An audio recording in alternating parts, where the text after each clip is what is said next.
warahmatullahi wabarakatuh. Waalaikumsalam. Apa kabar para wargi sehat Al-Ihsan semuanya? Harapan kami semua adalah kita semua sehat-sehat ya, wargi sehat. Baik wargi sehat Al-Ihsan, jumpa lagi bersama kami di acara Bisik Bincang Sehat Asik bersama PKRS RSUD Al-Ihsan. Bersama saya hari ini dengan Dr. Dwi Rahayu Manan.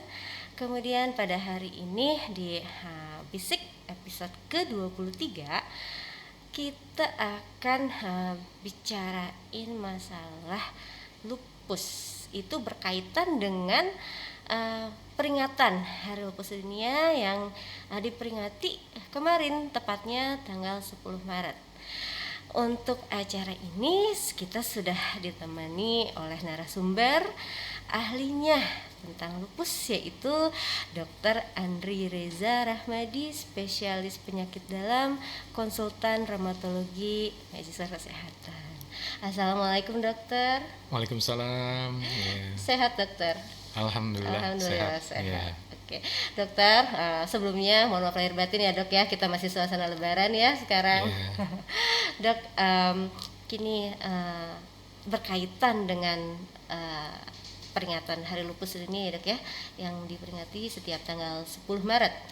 Gitu, kami semua sengaja minta tolong dokter nih buat temenin ngobrol-ngobrol di sini, kita bagi-bagi wawasan, kita bagi-bagi ilmu untuk warga sehat Al-Ihsan semua mengenai lupus. Kita harus kenalan nih sama yang namanya lupus dok gitu, karena mungkin sebetulnya masih asing ya dok ya di telinga warga sehat Al-Ihsan. Mungkin kalau ngomongin sakit demam berdarah, diabetes mellitus itu kayaknya udah sering kedengar ya, udah pada kenal lah ya gitu. Tapi kalau lupus kayaknya oke lah, mungkin sering-sering dengar, tapi apa sih dok gitu. Jadi warga sehat di sini juga pasti udah pada nggak sabar dok, pengen tahu gitu, tahu mengenal lebih jauh lagi lupus ini apa gitu dok.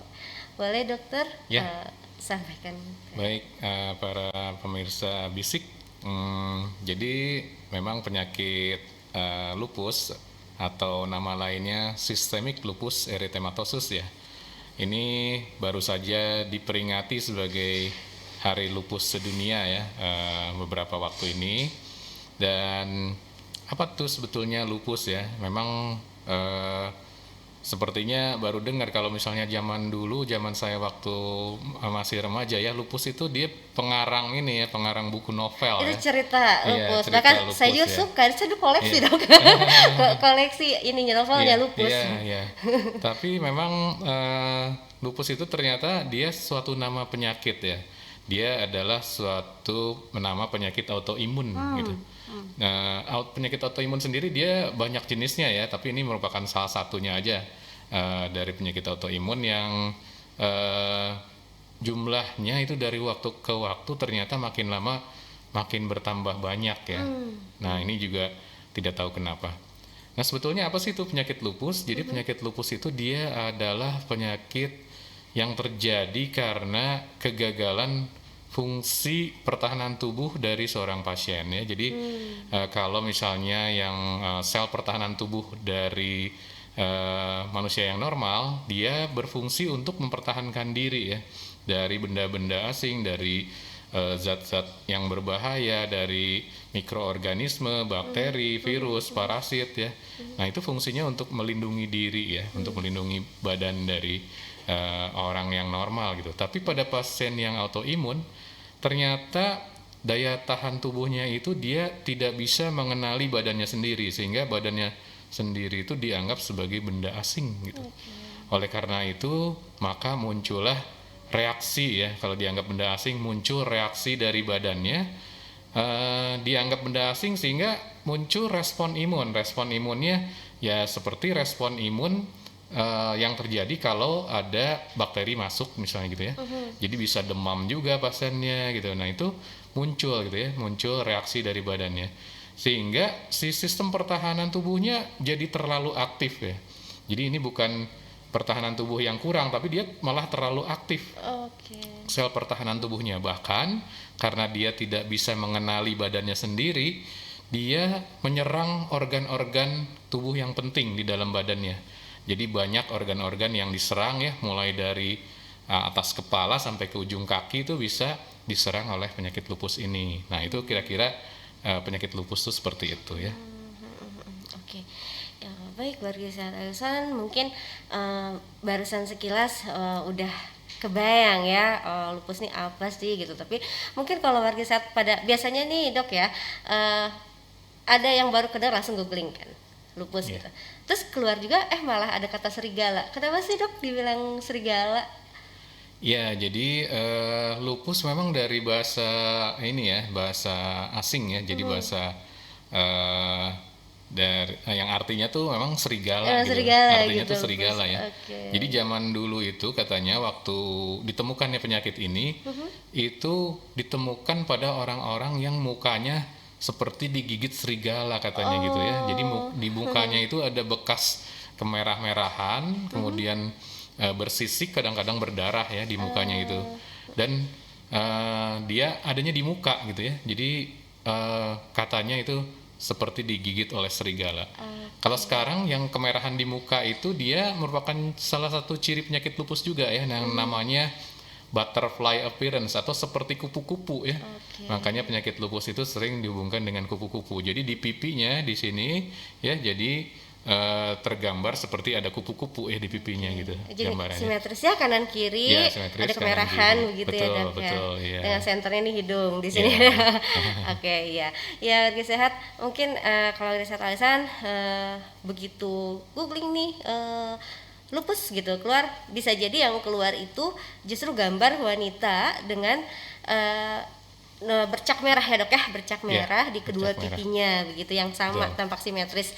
Nah itu makanya sering dibilang itu butterfly appearance atau seperti kupu-kupu gitu ya dok ya. Iya. Nah dok, itu tuh apakah ciri khas itu selalu ada pada penderita lupus atau adakah penderita lupus yang tidak semua tanda dan gejalanya tuh keluar, nggak semua keluar gitu dok? Iya. Jadi memang penyakit lupus itu dikatakan juga penyakit seribu wajah ya. Seribu wajah itu artinya dia bisa mirip-mirip dengan penyakit yang lain gitu. Nah, bisa gejala yang lainnya itu sariawan ya, yang tidak sembuh-sembuh gitu. Kemudian ada rambut rontok, rambutnya kok rontok. Jadi mungkin ada kadang-kadang seperti ada kebotakan sedikit ya di kepalanya kadang-kadang.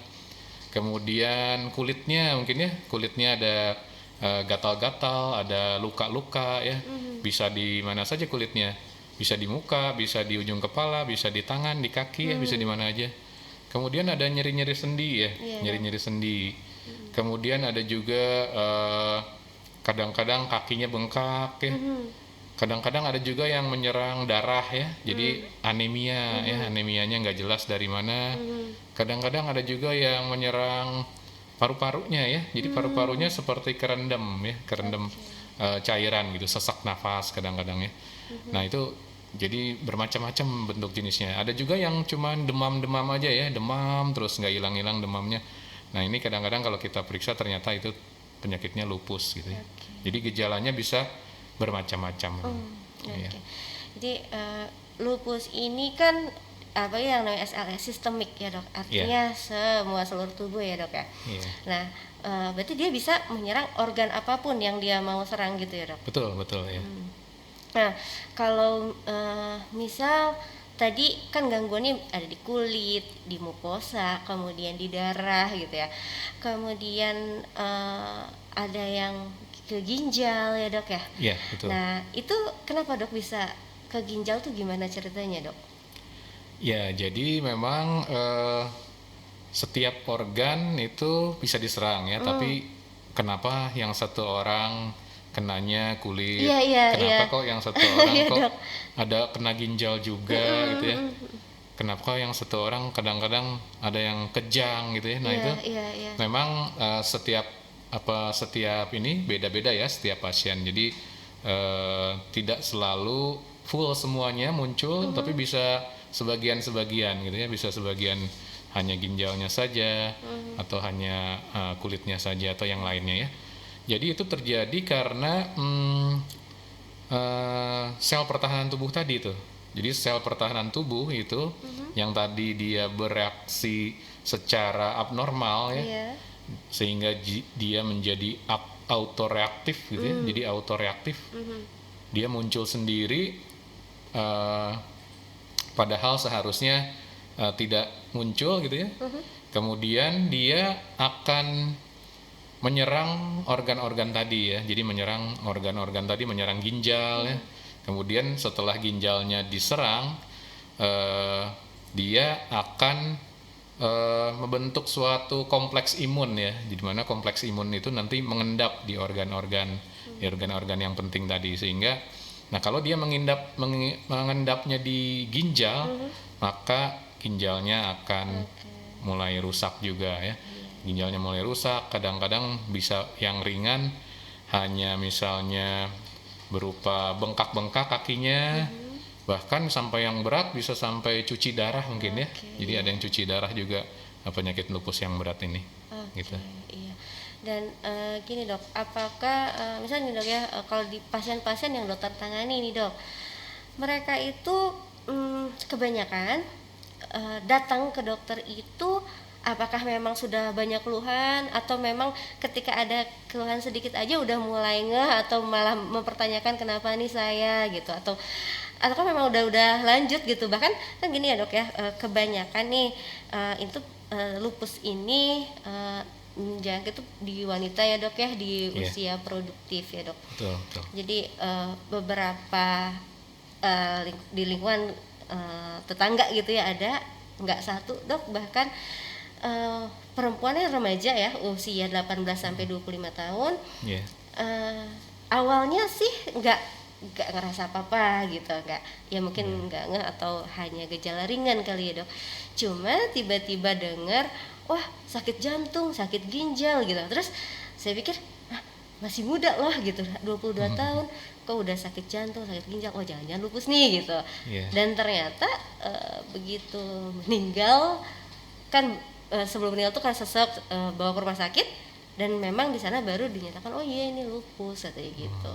Nah kalau selama ini ya dok, di poliklinik dokter gitu, yang datang tuh seperti apa sih dok, para pasien gitu ya? Ya para pasien, ya banyak sekali pasien yang datang ke poliklinik di rumah sakit RSUD Alisan ini. Kebetulan kita punya klinik reumatologi khusus ya. Jadi banyak juga pasien-pasien lupus yang ditangani di sana. Biasanya pasien-pasien memang beraneka ragam ya. Jadi ada yang datangnya dengan keluhan yang ringan, ada juga datang dengan keluhan yang berat. Yang ringan mungkin keluhannya hanya demam-demam saja ya, nggak hilang-hilang. Ada yang demamnya sampai 1 bulan gitu. Kemudian ada juga yang rambutnya kok rontok gitu, dia tipis rambutnya sampai ada kebotakan gitu. Ada juga yang nyeri-nyeri sendi gitu. Tapi ada juga yang cukup berat ya, misalnya datang dengan riwayat kejang-kejang misalnya, kemudian ginjalnya ya tidak bisa mengeluarkan cairan, jadi bengkak-bengkak, kemudian kadang-kadang sesak nafas ya, sesak nafas. Kemudian kadang-kadang juga betul tadi ada sakit jantung katanya ya, ada peradangan di jantungnya, ada peradangan di paru-parunya juga. Nah memang beraneka ragam jenis-jenis pasien yang datang ke rumah sakit ini. Jadi ya tergantung tergantung kondisi pasiennya. Kadang-kadang pasien juga sudah pernah berobat ke tempat lain gitu ya, sudah berobat tapi kok nggak sembuh-sembuh katanya. Ya mungkin itu kalau kita periksa mungkin dia suatu penyakit lupus, bisa saja seperti itu ya. Gitu. Baik dok, kalau penyakit lupus ini apakah bisa disembuhkan dok? Ya, jadi penyakit lupus itu sebelum kita memulai pengobatan tentunya kita memerlukan diagnosis yang pasti ya dari penyakit lupus itu. Nah ini untuk penyakit lupus memang pemeriksaannya cukup mahal ya biayanya. Jadi pemeriksaan yang cukup canggih karena ini pemeriksaan darah ya.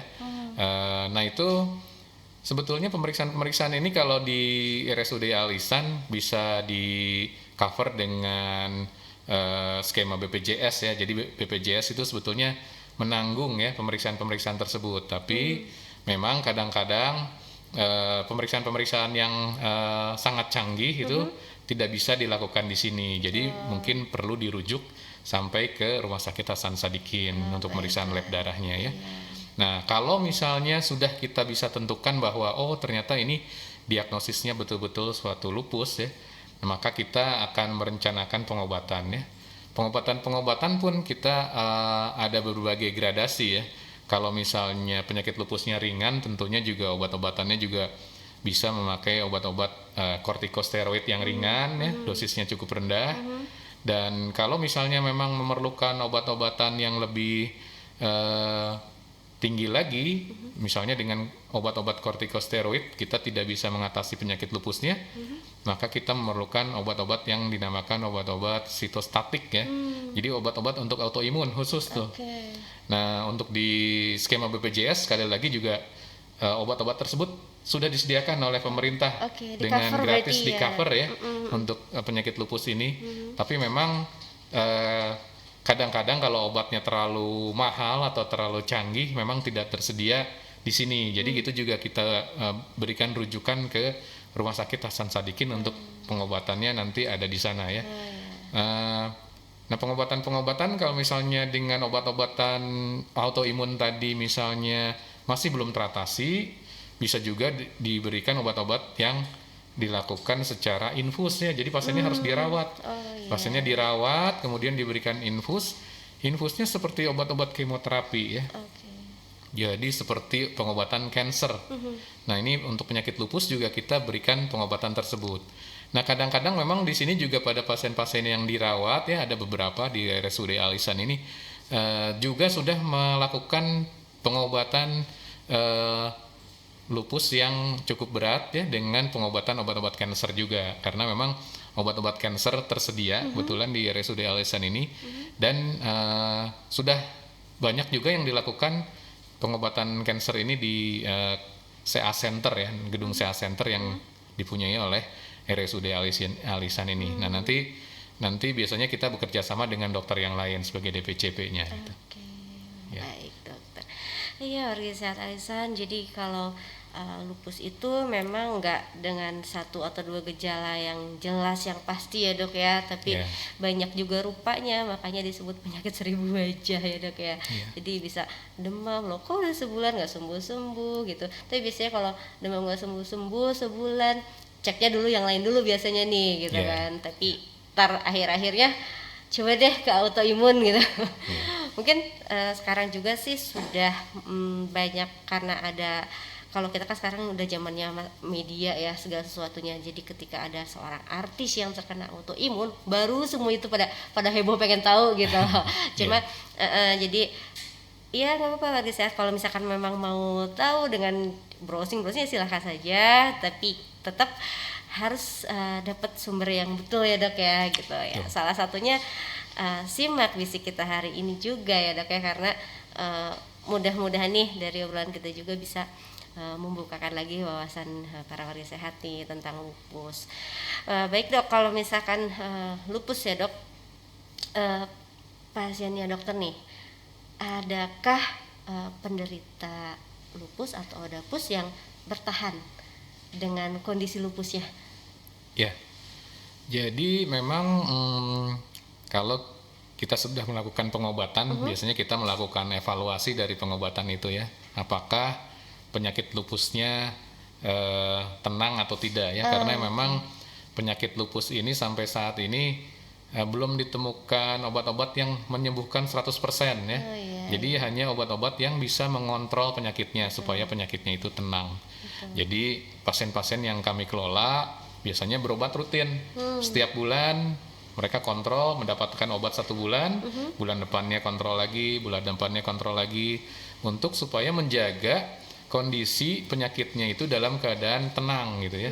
Nah, itu yang bisa kita lakukan. Nah, untuk sebetulnya juga pada pasien-pasien tertentu kadang-kadang kita tidak memerlukan juga pengobatan ya. Kadang-kadang pengobatan itu bisa kita kurangi dosisnya sedikit demi sedikit, bahkan mungkin kalau pasiennya dalam keadaan tenang, kita bisa mulai coba untuk tidak memberikan obat ya. Nah, kalau sudah tenang tidak diberikan obat berarti itu dalam keadaan remisi namanya. Gitu. Jadi memang tidak perlu obat tapi harus kita tetap pantau ya kondisinya, baik itu kondisi fisiknya, keluhannya maupun laboratoriumnya ya. Jadi harus kita pantau dari waktu ke waktu secara berkesinambungan untuk melihat, karena penyakit lupus ini meskipun sudah tenang tiba-tiba dia bisa menyerang lagi gitu. Nah, biasanya sih ada pencetusnya ya. Pencetusnya biasanya yang paling sering itu infeksi ya. Infeksi dari virus seperti coronavirus ini ya, itu juga bisa mencetuskan penyakit yang tadinya lupusnya tenang malah jadi aktif lagi gitu ya. Jadi aktif lagi, akhirnya muncul gejala-gejalanya lagi. Nah, yang paling penting mungkin tindakan dari pencegahan ya. Pencegahan supaya tidak muncul penyakit lupus pada seseorang ya.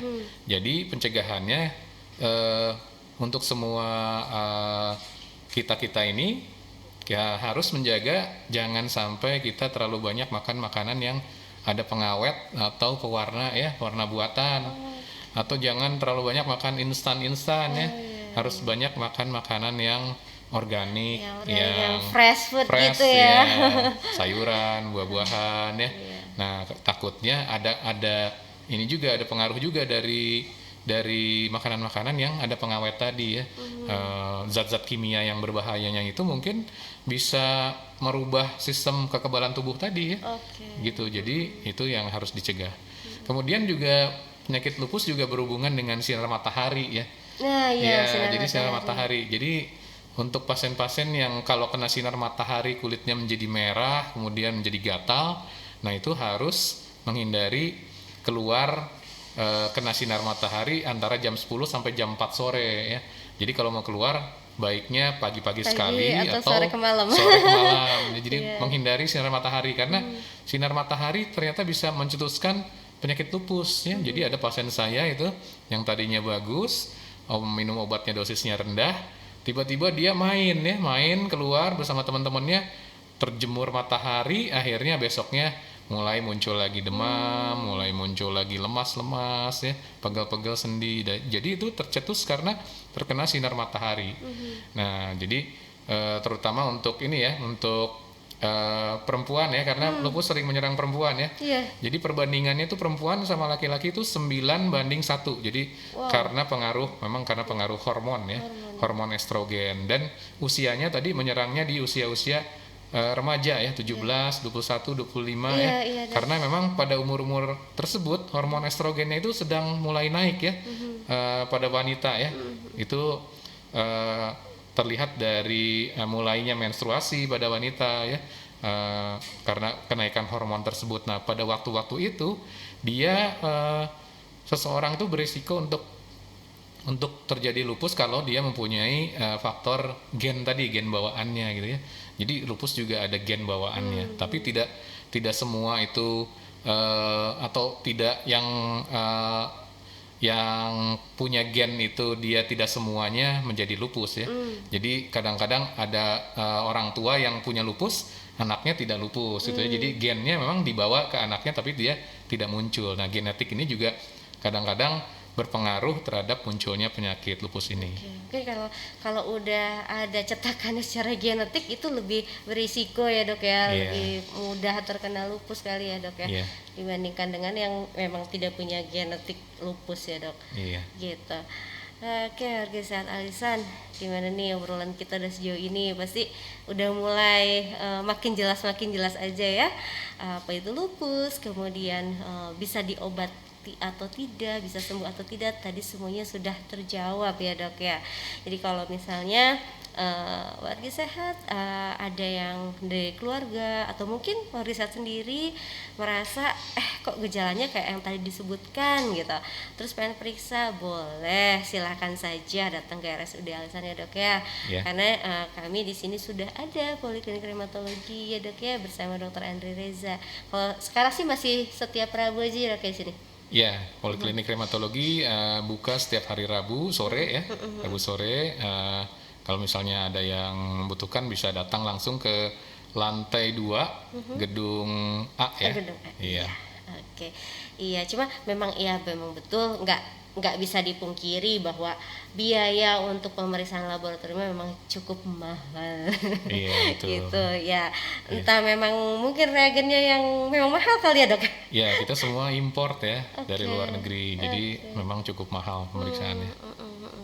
Jadi memang warga sehat untuk menentukan tegaknya diagnosis lupus ini nggak semudah itu juga, nggak begitu datang oke kamu lupus, enggak, tapi tetap harus pemeriksaan dulu oleh ahlinya, kemudian diperiksakan secara laboratorium ya dok ya. Dan ketika dirasakan sudah cukup dari hasil tersebut, barulah bisa dinyatakan positif lupus gitu ya dok ya. Gitu.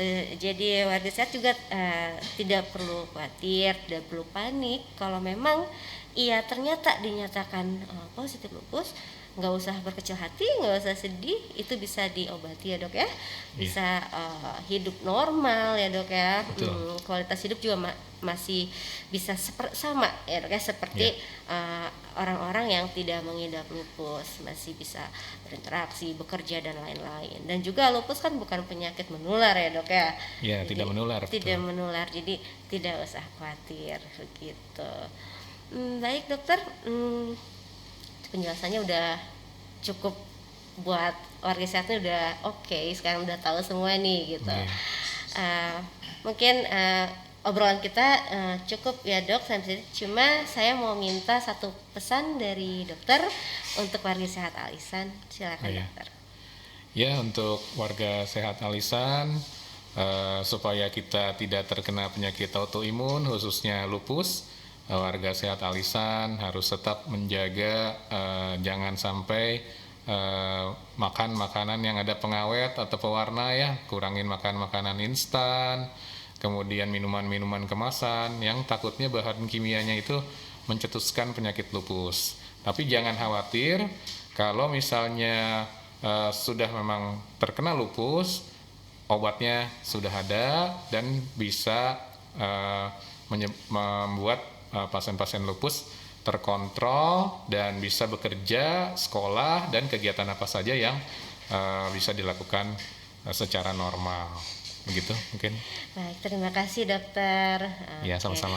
Warga sehat Al-Ihsan, saya rasa untuk bisik kita episode kali ini sudah cukup.